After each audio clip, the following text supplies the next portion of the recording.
بسیار اندازگیران و دیگر کسانی که گناهگار حساب می شدند برای شنیدن سخنان عیسی به نزدش می آمدند.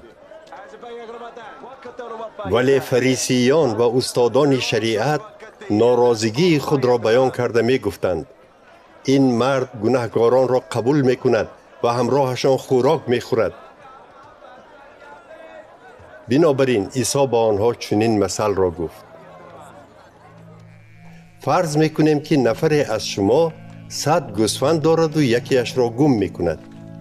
مگر 99 تایش را در چراگاه گذاشته تا یافتن آن گوسفند گم شده از پی آن نمی رود؟ و چون یابد با خرسندی آن را بالای کفتانش برداشته به خانه اش می آید و دوستان و همسایه هایش را جغ زده می گوید با من خرسندی کنید، من گوسفند گم شده ام را یافتم. به شما می گویم در آسمان برای یک گناهگاری که از گناه دست کشیده توبه می کند خرسندی زیادتر می شود نظر به آن 99 نیکوکاری که به توبه هیچ احتیاج ندارند.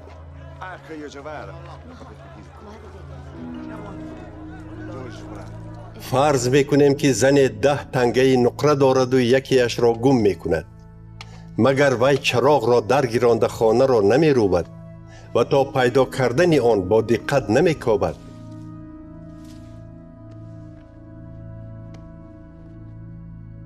و چون یابد دوگانه ها و همسایگان خود را جغ زده می گوید با من خرسندی کنید چون که تنگه گم کردم را یافتم.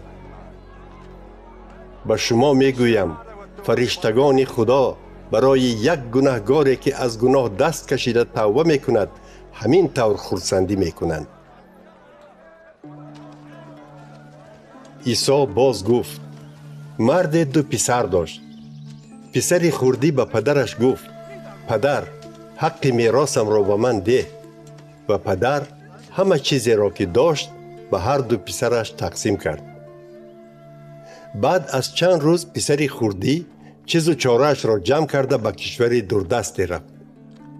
در آنجا او تمام بایگریش را بیهوده به عیش و عشرت صرف کرد.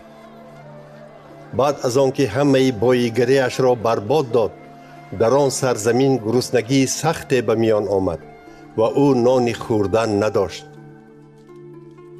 سپس رفته به یکی از ساکنان آن کشور خدمتگار شد و آن مرد او را برای خوکبانی کردن به زمین خود فرستاد.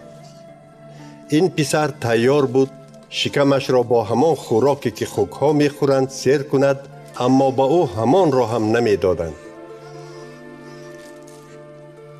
عاقبت عقلش به جایش آمده به خود گفت: همه خدمتگاران پدرم نان فراوان دارند، اما من در اینجا از گرسنگی می میرم. به نزد پدرم برمی گردم و به وی می گویم: پدر، من در پیش خدا و شما گناهگارم و دیگر لایق آن نیستم که پسر شما نامیده شوم. مرا همچون یکی از مردکارتان قبول کنید.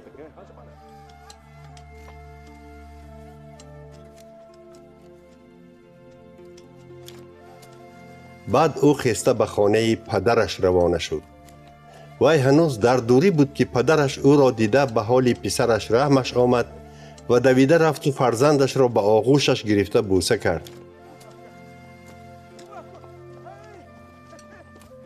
پسر به وی گفت: پدر، من در پیش خدا و شما گناهگارم و دیگر لایق آن نیستم که پسر شما نامیده شوم.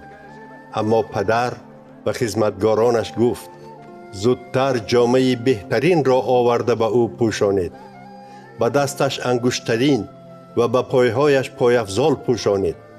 گوساله بهترین را بیارید و سر برید، میخوریم و خرسندی میکنیم.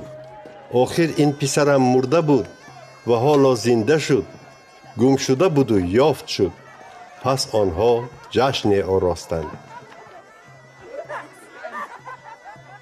همین وقت پسری کلانی در کشتزار بود. هنگام برگشتن وی به خانه نزدیک شده صدای موسیقی و رقص و بازی را شنید. پس یکی از خدمتگاران را جغ زده پرسید که در اینجا چی واقعه روی داده ایستاده است. خدمتگار به او جواب داد: برادرتان آمد و پدرتان به خاطر که او زنده و سلامت برگشت گوساله بهترین را سر برید. برادری کلانی به خشم آمد و نخواست به خانه درآید. آنگاه پدرش بیرون برآمده او را التماس کرد.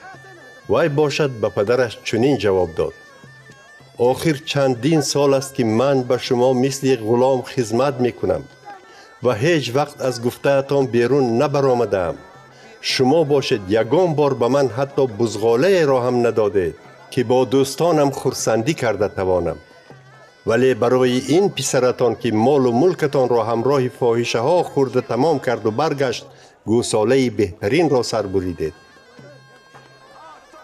اما پدر به او گفت: پسرم، تو همیشه با من هستی و هر چیزی که من دارم از آن توست. باید شادی و خرسندی کنیم، چون که برادرت مرده بود و زنده شد، گم شده بود و یافت شد.